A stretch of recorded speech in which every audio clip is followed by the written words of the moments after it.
Et bonjour à tous, bienvenue à l'Apéro Podcast, le tout premier Apéro Podcast. Donc podcast où on va échanger avec des photographes, des créateurs de contenu, apprendre à les connaître, apprendre à connaître leur univers aussi.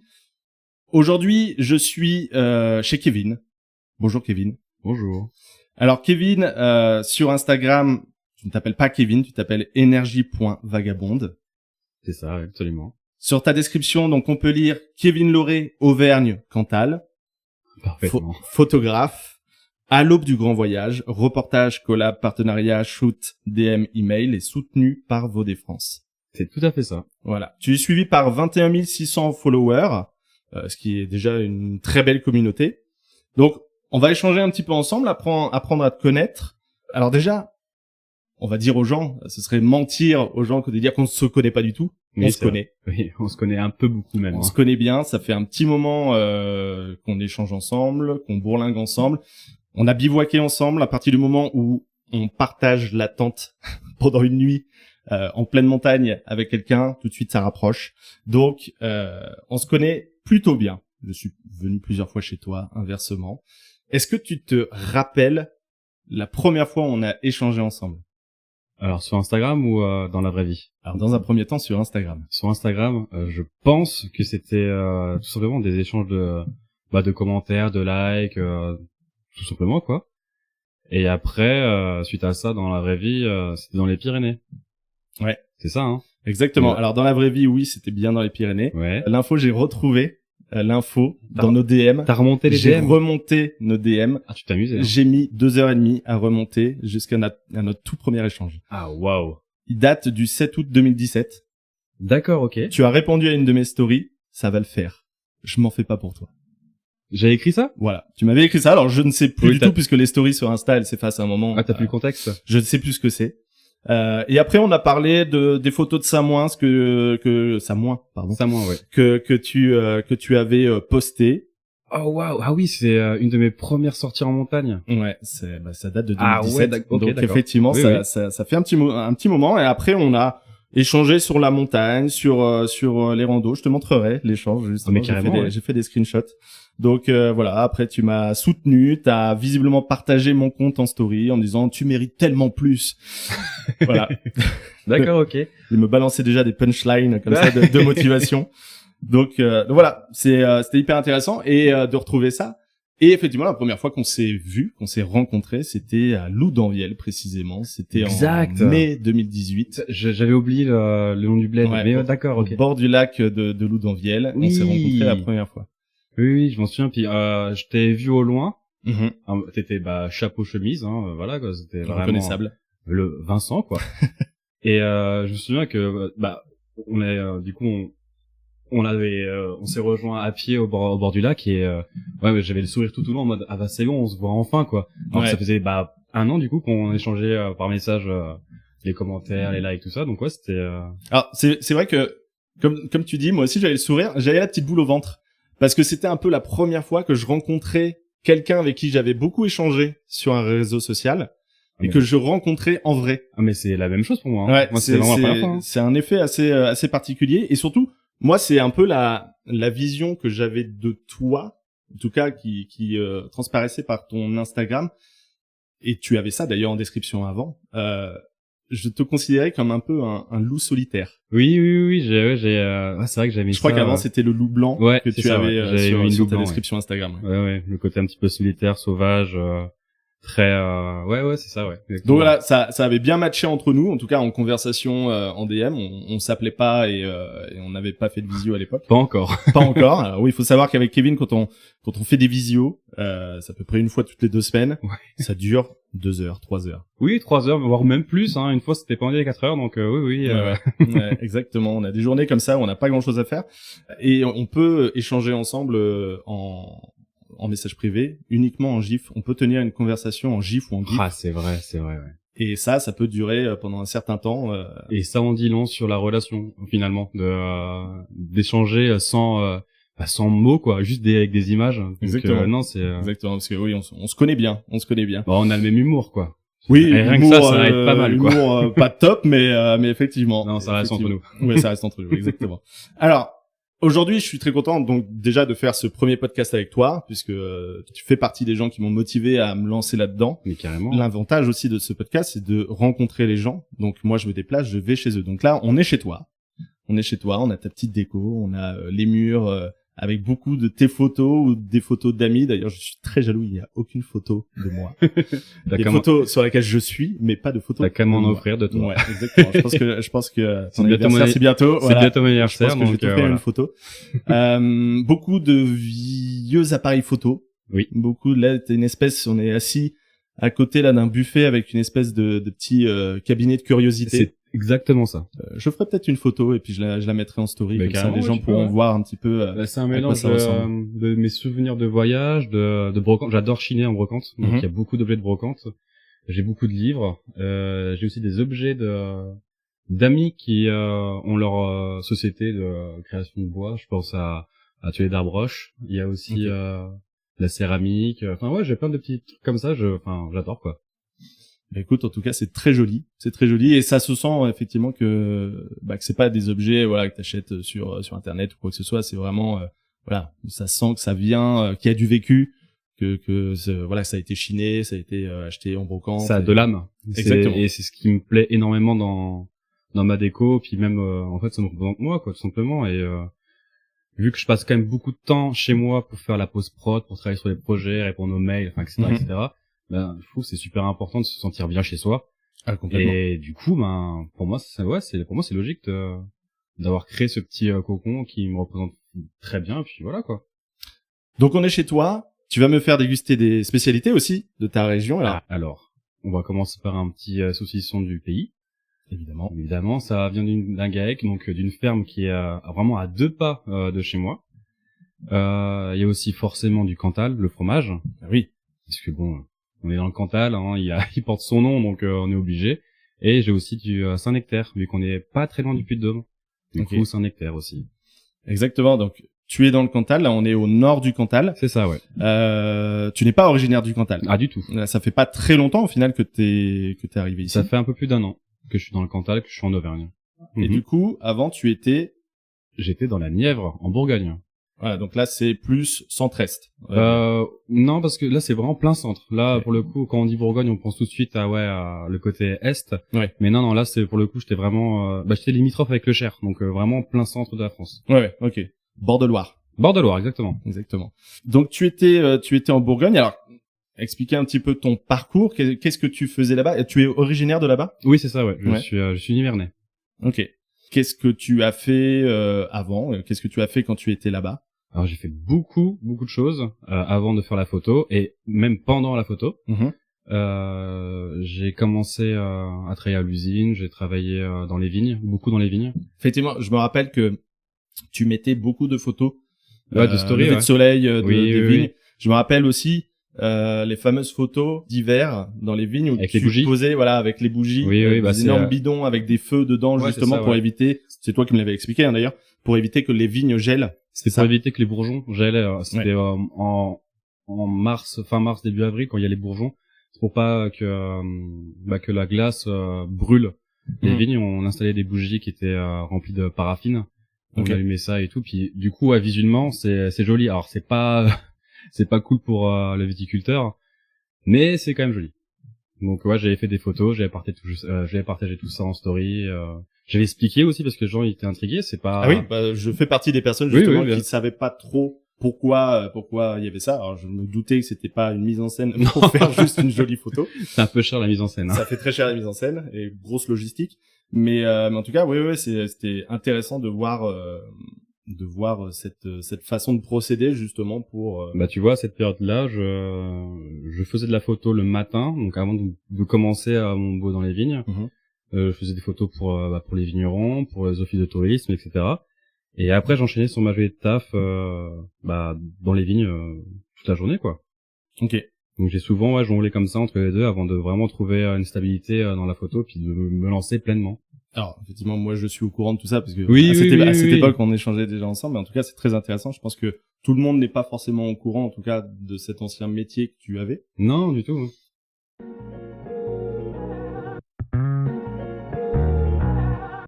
C'est quoi ton plus vieux souvenir et ton plus vieux rapport à la photo? Est-ce que tu t'en rappelles? Ça peut être dans vraiment l'enfance, ça peut être dans l'adolescence.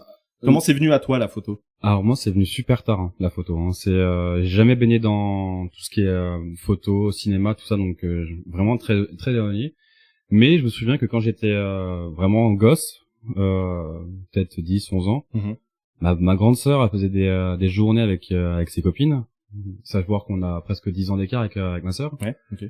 Et du coup, elle avait souvent des appareils Kodak, les tout petits là, tu sais, les. Ah oui, qu'on remonte. Ouais, comme celui-là, ça, ouais, exactement. Ouais. Et du coup, il y avait plein de photos comme ça, et c'était une période de ma vie où on en avait beaucoup chez moi, et on en faisait plein. Okay. Et j'ai des albums mais remplis de photos. Mais c'est peut-être mon souvenir plus ancien avec la photo. Ok. Et après ça, avec l'adolescence, jeune adulte, j'ai vraiment délaissé ça. Enfin, je me suis pas intéressé.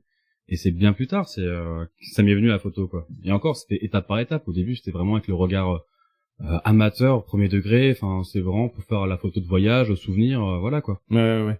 Justement, donc tu t'es mis à la photo, comme tu le disais, assez tardivement. En tout cas, c'est vrai que je me rappelle ce que tu disais. C'est même en termes de matériel, t'as pas commencé avec du matériel extrêmement perfectionné. Ah non, du tout. T'as commencé avec de mémoire Sony A6400, A6000. Non, même pas. Non, j'avais les Canon PowerShot, tu sais les compacts, que j'ai toujours d'ailleurs, hein, j'ai toujours là. Hein.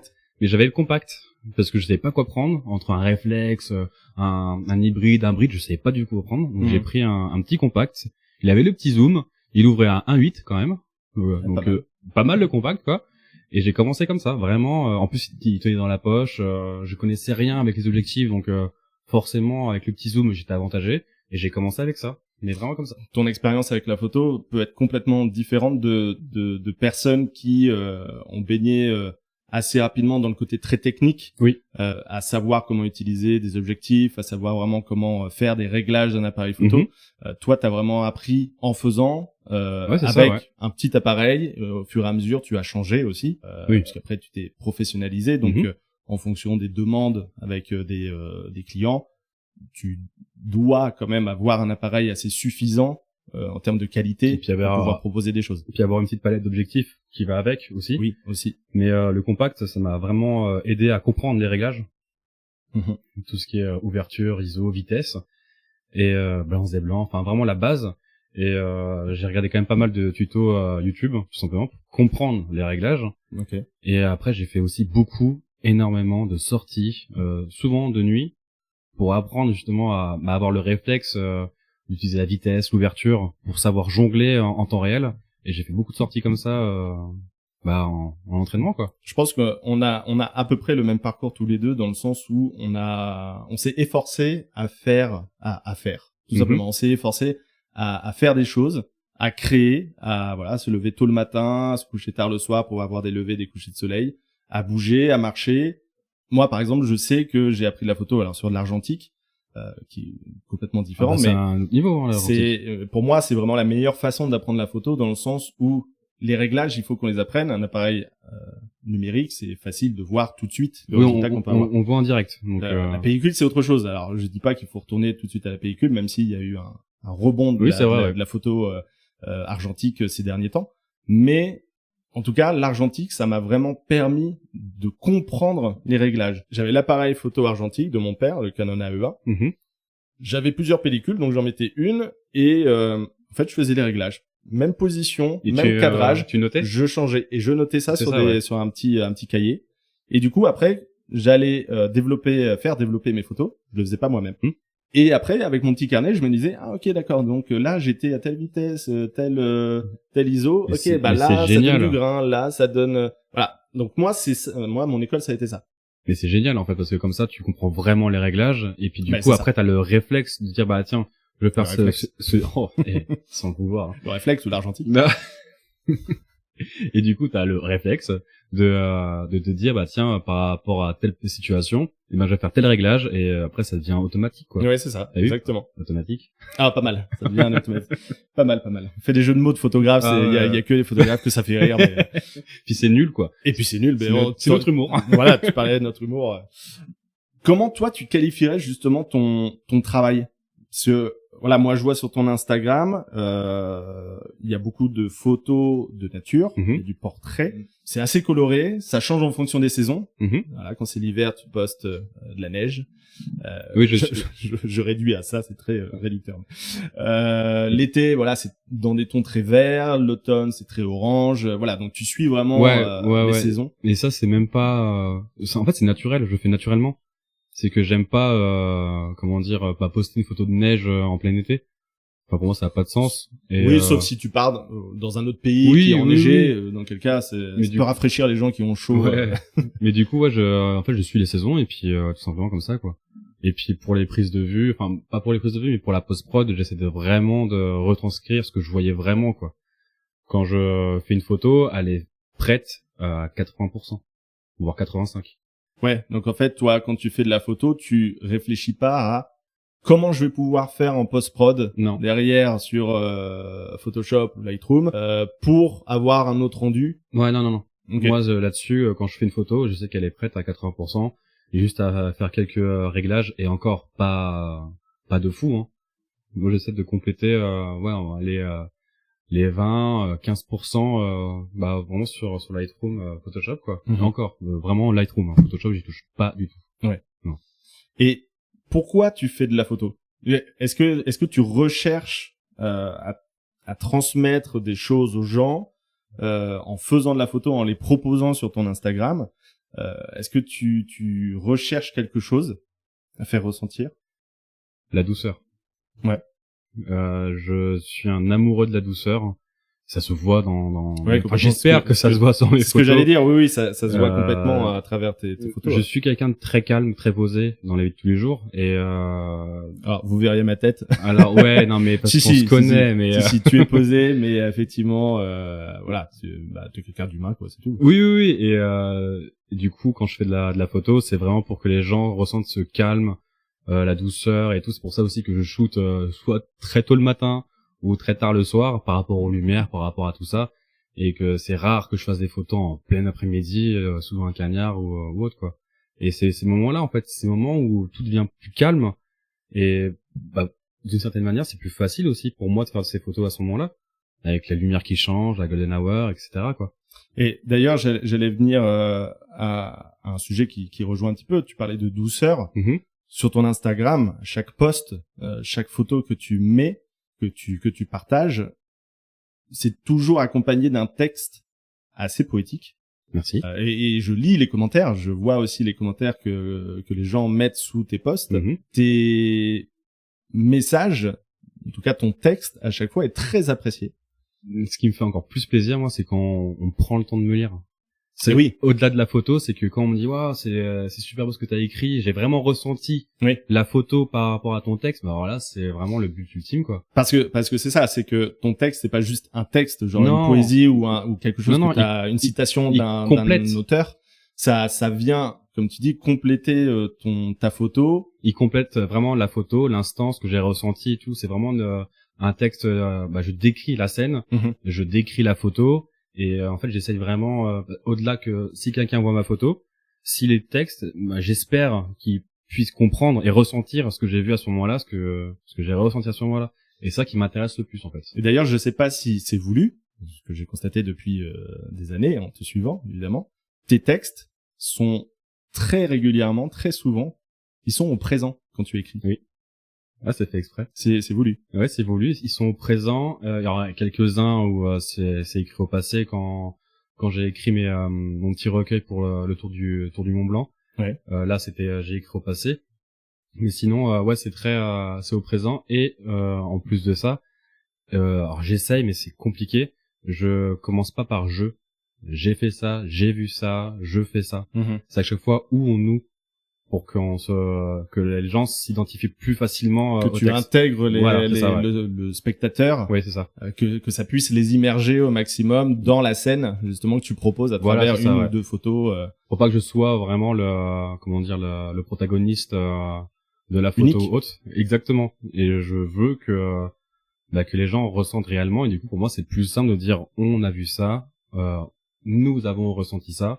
Et puis voilà, pour moi c'est plus simple en fait pour s'identifier. Moi, je le vois comme un vrai partage, en fait. Oui, exactement. Je le vois comme un vrai partage. D'ailleurs, je pense que c'est aussi pour ça qu'on s'est vite bien entendu. On met des photos, on fait de la photo et on poste des photos, on partage pour justement essayer de véhiculer quelque chose. Voilà, toi, c'est de la douceur. Moi, ça peut être un autre sentiment. Mais essayer d'immerger, en tout cas, les gens. Oui, c'est ça. Pour vraiment qu'ils se plongent dans l'instant, dans le moment, dans tout ça, quoi. Puis qu'ils se rendent compte que la beauté est partout, en fait, tout simplement. Ça peut être bateau de dire ça, mais c'est un fait.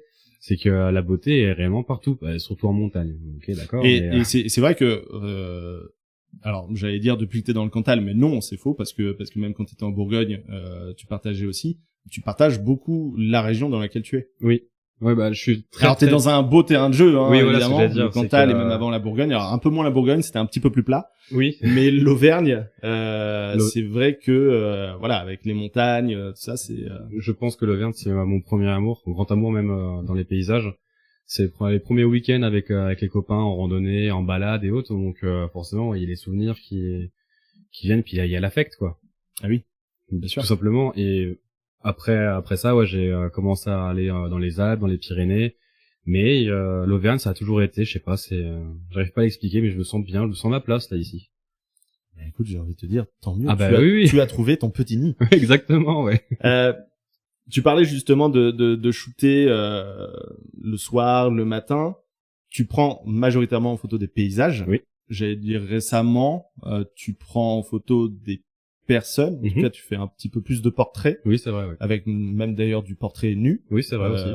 Bon, toujours inclus dans du le paysage. Ouais. Tu fais beaucoup de lever de soleil, de coucher de soleil.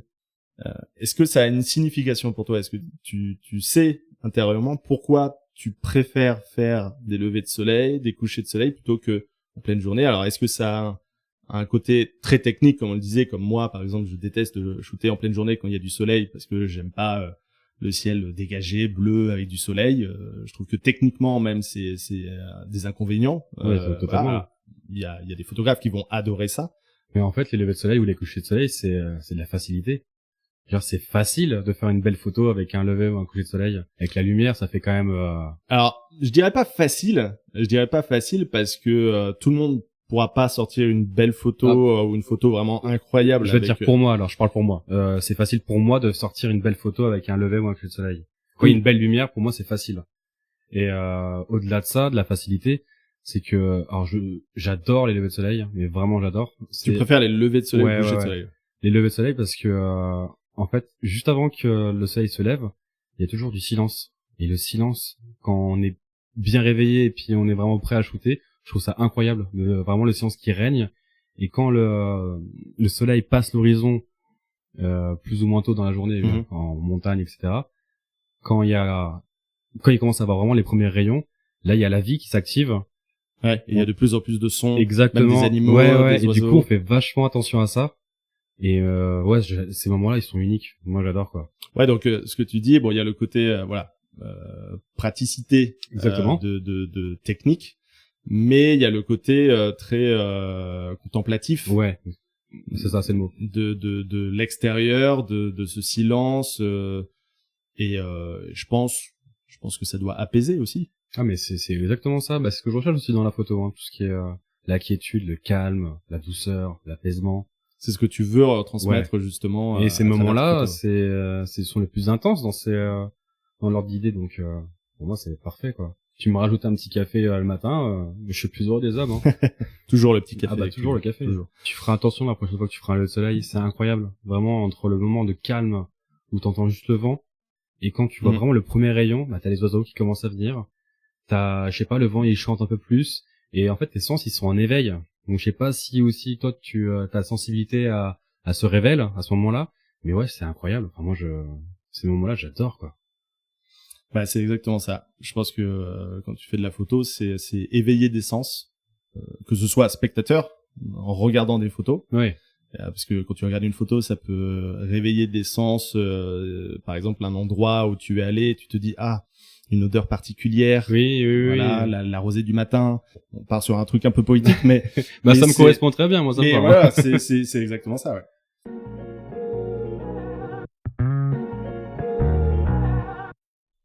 On va parler aussi du travail parce que depuis quelque temps tu t'es professionnalisé en tant que photographe. Oui. Tu as passé un cap.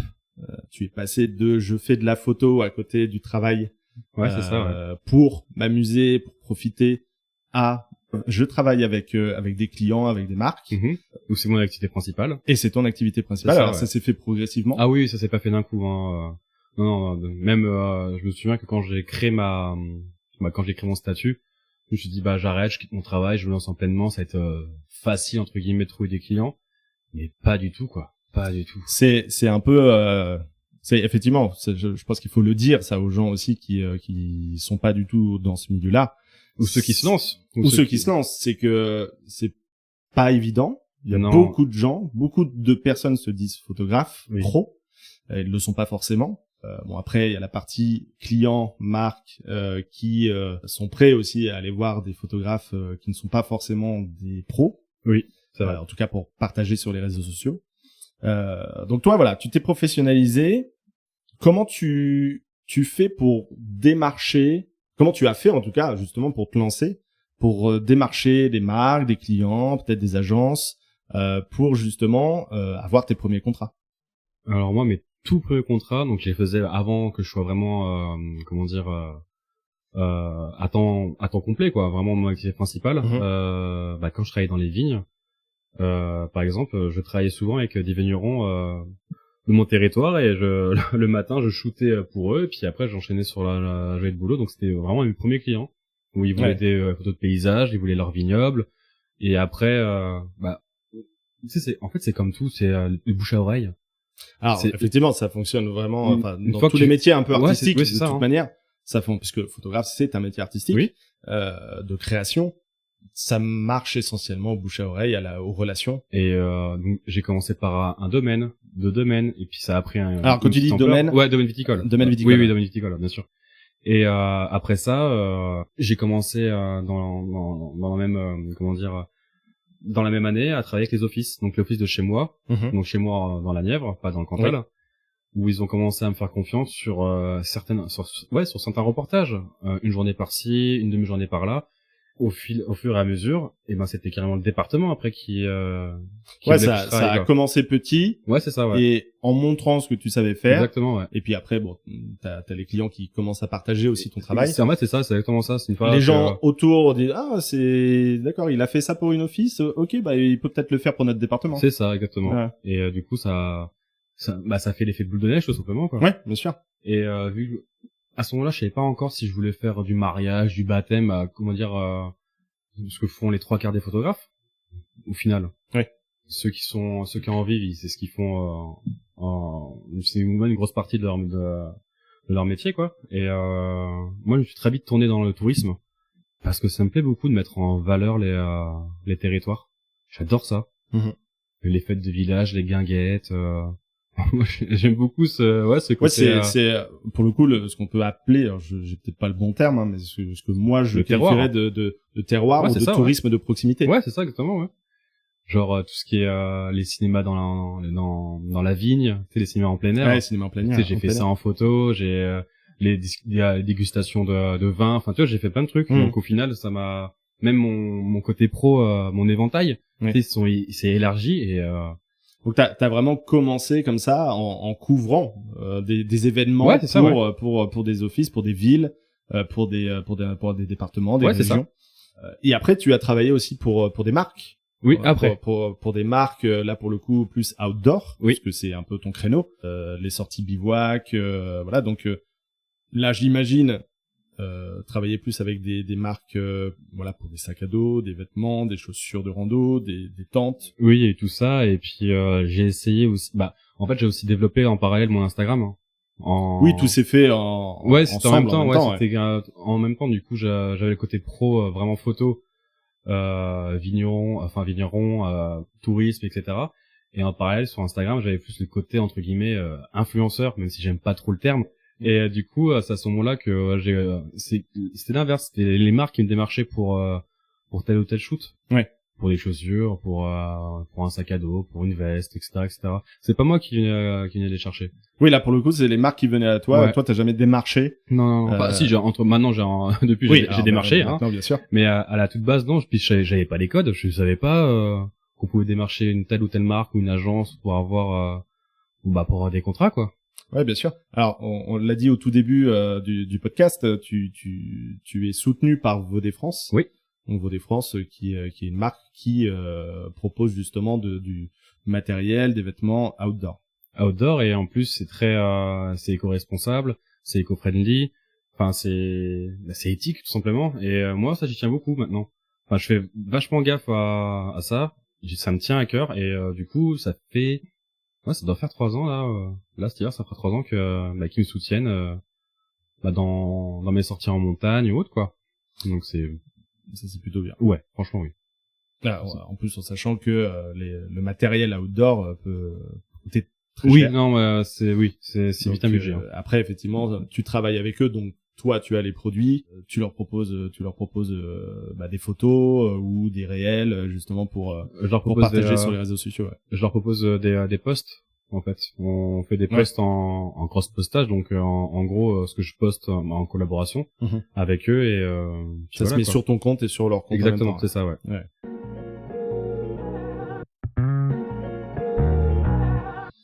Justement, on va parler d'Instagram. Ok. Est-ce que tu te rappelles ton tout premier post sur ton compte Instagram? Je crois que c'est une photo d'un livre, mon tout premier post. Actuellement, tu parles? Ouais. Actuellement, c'est ça. Bon, peut-être pas à l'époque, hein, mais actuellement, ouais, je crois que c'est une citation que j'ai d'un livre que j'ai pris en photo. Alors non. Ah non? C'est pas ça. Vas-y, dis-moi. Moi, je suis remonté aussi sur ton feed. Ah, parce que j'ai presque ça son photo. C'est une photo de concert. Ah ouais? De 16. Ah, c'est la première? C'est la première. 19 mars 2017. Ah waouh. Et le bouquin, tu l'as là ou pas? Non, là je l'ai pas. Tu l'as pas? Là je l'ai pas. Ah, je pensais que c'était le livre. Ok, d'accord. C'est assez drôle de voir que ta première photo sur ton Instagram, c'est un concert. Ouais, rien à voir avec ce que tu proposes maintenant. Je fais des concerts. Et effectivement, c'est ce que j'allais dire. Depuis un an, j'en fais. Tu refais un petit peu des photos de concert. Ouais, par plaisir. Là, je précise, c'est vraiment par plaisir. Mais ouais. Et en plus, ce qui est marrant, c'est que pour la photo de Saez, donc j'avais pris mon petit compact, vraiment, donc il tient dans une poche. Et je me souviens, à côté de moi, il y avait un photographe avec vraiment... Photographe pro. Ah oui, pro, avec le gros boîtier, avec le gros objet et tout. Et puis il avait pris 16 en photo. Et puis il s'est fait dégager par la sécu. Ah oui. Parce qu'à mon avis, il avait pas le pass photo. Ah oui, d'accord. Sauf que moi... toi, avec un petit compact... Non, mais moi, même sans parler de ça, c'est qu'en 2017, moi, je connaissais pas les codes. Enfin, oui. Tu vois, pour moi, c'était normal de prendre des photos dans un concert. Il y a pas de problème. Bon, c'est comme tout le monde avec son téléphone. Hein, exactement. Sauf que là, si le mec sort vraiment un téléobjectif, un gros appareil, de manière très professionnelle, et forcément, oui, c'est. Et du coup, je l'ai vu se faire vraiment, dégager, vraiment du concert. Et du coup, je me suis dit, ah non, je vais avoir la pression parce que je voulais vraiment faire une photo de 16, pour le souvenir, pour le coup. Et j'en ai fait quelques-unes. Et il y a celle-là où j'aime beaucoup parce que tu sais, c'est 16, c'est un personnage. C'est drôle, tu dis 16, mais j'ai toujours dit 16. Ah 16. Ah non, moi c'est 16 quoi. Et du coup 16 sur la photo, si tu regardes bien, je crois qu'il a une bouteille de Jack à la main, tu vois. Ça, c'est c'est le personnage quoi. Oui, complètement. Puis en 2017, c'est 16. Oh non, je savais pas que c'était mon premier post. D'accord, OK. J'ai fait ma petite recherche. Oui, non mais t'as bien fait. Alors, on parlait d'Instagram. Donc c'est essentiellement là-dessus que tu partages puisque j'ai pas de site. Tu n'as pas de site. J'ai pas de site. Tu n'es pas sur TikTok. Non. Tu n'as pas de chaîne YouTube. Non. J'ai rien du tout. Voilà, tu es vraiment que sur Instagram. On sait, Instagram, c'est avant tout un réseau social. Alors justement, toi, comment tu le perçois, Instagram? C'est quoi ton rapport justement à Instagram? C'est ma galerie. Toi, tu le vois vraiment comme un portfolio, en fait. Ouais, c'est ça. Ouais. En fait, je montre ce que je sais faire, je montre ce qui me touche, ce que j'aime, tout simplement. Et puis, du coup, maintenant que j'ai une petite communauté, je partage tout ça avec ce beau monde, et puis voilà, quoi, tout simplement. On parlait du nombre de followers. Oui. Est-ce que pour toi, c'est important, justement, de grandir cette communauté-là? C'est quoi ton rapport aux statistiques? Le nombre de likes, le nombre de followers, est-ce que quand tu postes, tu restes accroché à ton téléphone comme, je pense, au moins 50%, peut-être même plus. Plus. Plus, ouais, je pense. Des personnes qui sont photographes et qui partagent leur création, leurs photos, leurs vidéos. Est-ce que toi, tu restes pendant 1 heure à regarder comment décollent les likes? Est-ce que j'ai des followers à la suite de mon post? Alors, c'est Pas marrant. du tout. Ah, c'est marrant parce qu'en fait, j'ai eu toutes les phases. Tu Bon, vois, je pense qu'on est un peu pareil tous les deux. on a eu moi, j'ai eu la phase course au like, course Oui. aux followers. Enfin, voilà quoi, pour vraiment exploser entre guillemets Instagram et puis vite en vivre. En fait, je me suis dit que Oui. si j'arrivais à tant d'abonnés, et ben en fait, les marques me feraient confiance, les clients me feraient confiance. Ce qui Alors, n'est pas ça- forcément le cas Ça veut d'ailleurs. rien dire. Non, bien sûr. Ça Bien veut sûr, rien dire. Mais dans l'inconscient, je sais pas, vu que t'as tel ou tel nombre d'abonnés, les gens se disent ah bah il est légitime, alors que pas du tout. Oui. Pas du tout. Ouais, il y a ce côté de légitimité Ouais, c'est ça. qu'on essaye tous de comprendre, d'avoir, et en même temps, c'est pas faux non plus. C'est-à-dire que tu vas forcément avoir des propositions plus intéressantes Oui. avec un plus grand nombre d'abonnés. Alors je suis d'accord, mais à l'heure actuelle, enfin même avant, hein, on peut acheter les abonnés, donc ça veut rien dire, ça vaut rien. Oui. Ça veut rien dire. Il y a ce truc-là. Alors, faut savoir que toi, moi, on est vraiment anti ça. Ah oui, bah, clairement. Après, bon, je pense que tout le monde dira, je suis anti ça, Mhm. même s'il y a des gens qui l'ont fait ou qui le font. Mais là, pour le coup, ouais, nous, c'est quelque chose qu'on n'a pas pratiqué. Non. D'acheter des followers parce que de toute façon c'est des faux comptes. Oui, donc, et puis ça se paye un jour ou Et l'autre. puis tu perds l'authenticité, quoi. Là, t'as pas de commentaires, t'as pas de likes qui suivent, donc ça sert à quoi? Ouais, Enfin, complètement. et du coup, moi, sur mes premiers posts, je me souviens, ça me rendait malade. Quand je postais une photo, si j'avais pas, admettons, 100 likes dans le premier quart d'heure, parce qu'à cette époque-là, j'avais un sacré engagement. Ouais. C'est plus forcément le cas. Oui, Comme beaucoup de monde d'ailleurs. oui, Je supprimais la photo. Ah oui, d'accord, tu supprimais Je la la supprimais. photo. Et en fait, je me disais, eh ben, ça plaît pas. Et si ça plaît pas, c'est vrai que c'est nul. Ah oui, donc cette photo, hop, dans le tiroir, Ah non, et mais- tu la ressors pas. Et Ouais. je la ressortais jamais. Ouais, c'est dommage quand même.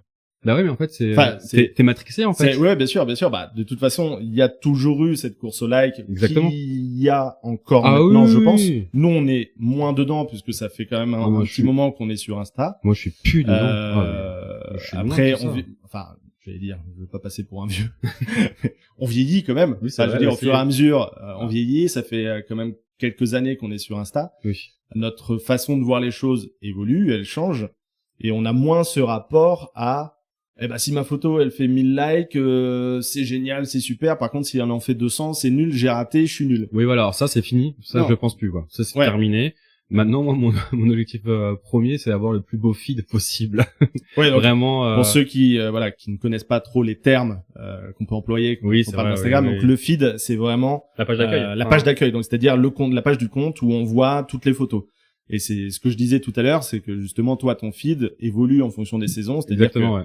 quand on descend la page, donc on scrolle, Oui. j'emploie des termes Oui. pour monsieur madame tout le monde qui sont pas forcément Oui, c'est sur vrai. Instagram ou sur les téléphones. Donc quand on descend sur ton feed, bah on constate que voilà, les teintes, les couleurs Ça suit la saison. suivent les saisons, évoluent. Ça c'est clair que c'est une discussion qu'on a beaucoup, Oui. même bon beaucoup moins quand même maintenant, mais qu'on a eu énormément tous les deux Oui, oui. en message privé ou quand on s'appelait, où on parlait beaucoup plus de L'harmonie du feed. l'harmonie du feed, les couleurs, est-ce que ça suit, si je mets cette photo à chaque Celle-là fois, ou c'est- celle-là voilà, c'est le fameux dilemme à chaque fois, est-ce Bah, que je le- poste celle-là, Le choix cornélien, quoi, le Cornélien, fameux. ouais, hein, c'est ça, il m'appelle Cornelius à chaque fois. Oui, c'est vrai, ouais. Le choix cornélien, est-ce que je poste celle-là ou celle-là? Pourquoi? Développe, Bah, argument. pourquoi? Oui, c'est ça. Pourquoi t'as choisi celle-là? Ah, parce que celle-là, elle est plus légère que par celle-là- rapport à celle d'avant, Et qui est celle-là un peu plus... a fait un rappel de couleur par rapport à celle-ci, donc tu peux poster ça. C'est ça. Nous, c'est vrai qu'on a ce rapport-là un peu plus léger par rapport à Instagram, je pense, que certains. Après, on va pas débattre sur Ah non, les mais- réseaux sociaux Non, et mais tout ça. chacun voit midi à sa porte. Hein. Bien sûr, chacun utilise Instagram et les réseaux sociaux d'ailleurs comme il le veut, comme Oui, il l'entend. heureusement. Après, attention à pas partir dans des dérives d'être accro à ça.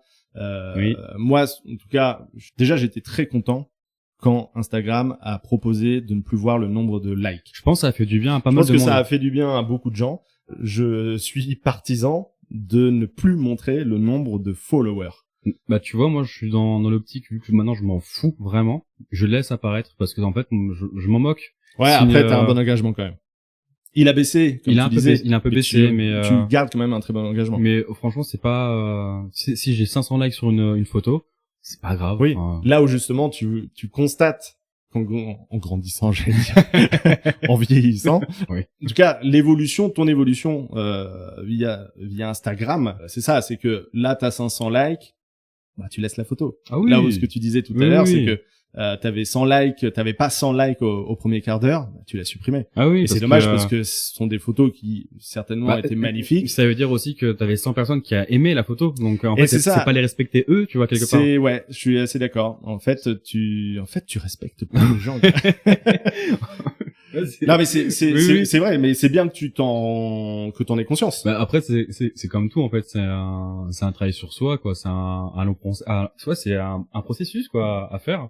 Et je me suis beaucoup détaché de ça, j'ai pris du recul énormément sur les dernières années et maintenant non, je poste pour le plaisir et puis si une photo marche, c'est cool, si elle marche pas, bah tant pis.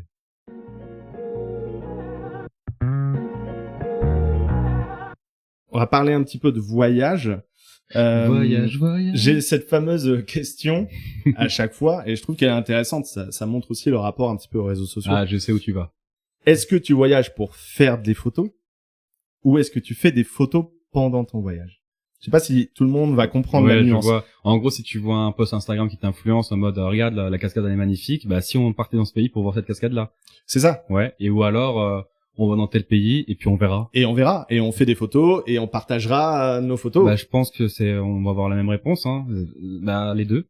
Ouais, les deux. Les deux. Alors deux. J'ai commencé. Voilà. J'ai commencé par admettons, je voyais les photos de dingue en Islande. Je dis, ah mais moi aussi je veux aller en Islande puis faire les mêmes spots. Tu vois, vraiment copier-coller. Oui.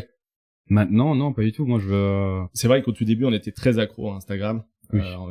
On regardait ce qui se passait, les photos des paysages de partout dans le monde. Et on va pas se mentir, c'est arrivé qu'en voyant, comme tu disais, une cascade, on disait, waouh, c'est trop beau, il faut aller dans ce pays, il faut aller la voir. Et uniquement pour ça, quoi. Et tu y vas. Et en fait, tu vas prendre exactement la même photo. Donc en fait, il y a au même intérêt. endroit. Ouais. Tu vas avoir tes pieds au même endroit que le photographe, des centaines de photographes ont déjà mis sur Instagram. Et au final, oui, c'est dommage. C'est dommage. Après, justement, il y a eu, en tout cas, toi, je sais que tu as eu cette réflexion-là de te dire, je vais y aller, mais je vais essayer justement de trouver une façon de la faire, la photo, de cadrer, peut-être dans un angle différent, avec une amorce différente ou quoi que ce soit, justement pour que ce soit plus original. Mais je sais pas si tu te souviens quand je suis retourné en Islande en 2018. Donc c'était la deuxième fois que j'y allais. Et je t'ai dit, tu verras, les photos que je vais poster sur Instagram, ce sera pas les spots les plus connus. On s'était sorti un petit challenge. Ouais. Et c'est vrai que sur toutes les photos que j'ai postées, eh ben, ce sont pas, c'est pas Skogafoss, c'est pas Gudafoss, c'est pas les spots les plus connus d'Islande. Et les gens, c'est en mode, ah, mais il y a aussi ça, quoi. Bah oui, les gars, il y a... je pense que en fait on a cette optique-là maintenant, surtout on l'a eu progressivement, surtout en ayant été un petit peu du côté obscur d'Instagram, à être trop accro à ça. Je pense que on a eu ce déclic de j'ai envie de partager, de proposer autre chose que ce que les gens voient partout, pour se démarquer et pour aussi se démarquer. Alors ça marche ou ça marche pas, on s'en fiche. Oui. Mais en tout cas oui, je pense qu'on a évolué comme ça, ouais. Est-ce que tu as une anecdote comme ça assez rapide qui t'a marqué pendant un voyage ou pendant un bivouac, une rando Ah oui, j'en ai une qui c'était en Islande, pareil. On était dans le nord de l'Islande, donc pareil en 2018 quoi. J'étais avec les copains et on passe la nuit dans un camping. Donc on était dans le soir quoi, dans le camping, c'est comme dans le réfectoire quoi, pour manger à l'abri. Ouais. Et en fait, on se relayait pour surveiller les aurores boréales. Ah oui. Tu vois, vraiment, parce que à ce moment-là, on n'avait pas toutes les applis pour savoir au quart d'heure près quand est-ce qu'elle allait arriver. Ouais. Alors que c'est pas si lointain que ça, en 2018, c'est pas si vieux. Donc je prends mon tour de garde, entre guillemets, je surveille un petit peu et je vois un début d'aurore. Et en fait, le tout début des aurores boréales, c'est comme un nuage blanc dans le ciel. Et ensuite, ça explose, entre guillemets, et ça va commencer avec le vert et tout, puis ça commence à bouger plus ou moins rapidement. Et du coup, je cours vraiment dans le réfectoire et je gueule Northern Lights comme ça, tu vois. Et tous les Islandais du truc, ils m'ont regardé en mode ouais un mardi quoi. Tu vois, vraiment en mode mais qu'est-ce qui nous saoule lui touriste là. Toutes les nuits on va des ouais, c'est ça, genre c'est un mardi les gars, on s'en fout. Et t'as tous les touristes donc français, allemands, anglais, ils sont levés de la table, ça fait un mouvement de foule, tu vois, pour sortir et Oui, voir oui. ça, quoi. Mais moi, ça m'avait fait rire parce qu'en mode, moi, quand je vois une aurore boréale, je peux en pleurer, quoi. C'est tellement beau. Enfin, t'arrives pas à comprendre ce qui se passe, c'est incroyable. Bon, je dirais rien, moi. Plusieurs fois en Islande, dans les pays nordiques, à chaque fois, je n'ai jamais vu d'aurore Je boréale. te dirais pas le nombre de fois où j'en ai vu. Oui, oui, non, mais c'est voilà. Oui, c'est indécent. Et du coup, ouais, c'est ce décalage, tu sais, genre, bah oui, mais normal, quoi. Tu sais, c'est limite, nous, c'est nos pigeons, quoi. C'est normal. Oui, c'est ça. On a l'habitude, quoi. Et ouais, ça m'avait fait, enfin, j'étais en mode, les gars, c'est quand même merveilleux ce qui se passe dehors. Et puis vraiment, bon. Bah, c'est ça. Après, quand tu as l'habitude de voir ça, je pense. Ouais, mais moi, ça m'avait, tu vois, sur cette nuit-là, c'est plus leur réaction qui m'a marqué que l'aurore boréale, quoi. Ouais. Est-ce que pour toi, l'appareil fait le photographe? Alors non. Et je pense que tu penses la même chose que bien moi, sûr, hein, bien sûr. Non, tu peux donner un appareil éclaté à un photographe s'il a je vais y arriver. Sa sensibilité et son regard, il va réussir à faire des merveilles. Et inversement, si tu donnes le dernier cri à n'importe qui sait pas s'en servir, ça va pas être terrible, quoi. Tout simplement. Oui. Et surtout, il peut y avoir des personnes qui ont l'appareil photo dernier cri qui lui a coûté des dizaines, enfin peut-être pas des dizaines de milliers d'euros, mais en tout cas des milliers d'euros, toute la technologie possible. S'il a pas un bon regard, s'il a pas une sensibilité, il fera pas forcément des belles photos. Techniquement, ces photos seront de bonne qualité. S'il shoot en automatique, en plus. En plus, quoi. En plus. Si tu pouvais me donner une inspiration pour toi dans ton travail, dans la photo, même dans ta façon de vivre. Niveau ça peut être livre, ciné, photo. Alors en livre, j'aime beaucoup Tesson. Ah oui, bah oui. J'ai vu chez toi effectivement. Ça m'influence d'ailleurs dans mes écrits sur les photos. Hein, oui, je m'inspire de ces textes. Tu as fait d'ailleurs un réel avec une voix, enfin la voix de Tesson qui dit qu'il faut bouffer la vie, quoi. Ouais. Qu'il faut vivre. C'est ça. Ouais. Et d'ailleurs, je suis content parce que à ce moment-là, ce réel, il a bien marché. Et ouais, il a été relayé pas mal de fois. Et du coup, donc il y a clairement Tesson qui m'influence. Mais au-delà de Tesson, il y a aussi Jack London. J'adore, tu vois, Jack London. Jack London. Cro-Blanc. Voilà, Cro-Blanc, l'appel de la forêt. Ouais, c'est ça, ouais. Et Cro-Blanc, c'est un de mes premiers bouquins que j'ai lu quand j'étais gamin, et du coup, donc voilà, les pays Alaska, Nord États-Unis, à l'époque des trappeurs. Oui, c'est ça. Ouais, c'est ça. Ouais. Donc, Jack London, il y a Chatwin, il y a Kerouac, enfin, tous les, donc très roman. Roman, aventure. Ouais, aventure, mais, ouais, c'est aventure, sur les voyages, sur, la liberté, les espaces, les grands espaces. Tout ça, quoi. Ok. Et sinon, après, en photo, j'aime beaucoup Brice Portolano. C'est un photographe français qui fait du reportage. Genre, il est parti en Mongolie faire les nomades. Ah, bah oui, en photo. Le portrait. Ouais. Et toujours magnifique, ouais. C'est incroyable. Et pareil, Mathieu Lelay, c'est un réal, lui, français. Ok. Il fait des reportages pour Arte, tu vois, tout ça, quoi. Et c'est incroyable. Enfin, moi, cette liberté toujours, tu vois, toujours en quête de liberté, et il y a ça, quoi. Sinon, il y a Jérémy Villet aussi. Tu sais, le photographe animalier. Ah oui, oui. Lui, c'est pareil, et en plus, il est adorable. Quel conseil tu donnerais à quelqu'un qui veut se lancer dans la photo, maintenant? De faire ce qu'il aime, tout simplement. S'il aime, je sais pas, moi, les paysages ou la photo culinaire, parce qu'il y a plusieurs spécialités dans la photo. S'il aime ça, qu'il fasse. Tout simplement, qu'il se lance et que voilà, quoi. D'ailleurs, c'est très drôle parce que là, t'as parlé un peu de ça. Tu m'as sorti une citation ce matin, je crois, ou hier, je me rappelle plus, sur les photographes et les styles.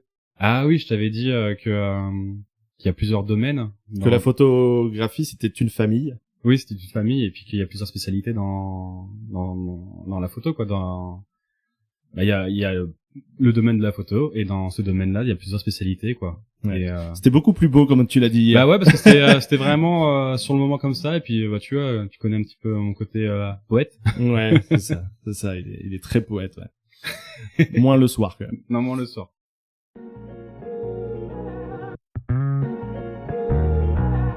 On va faire un petit jeu avant de terminer. Je vais commencer une phrase et tu vas la finir.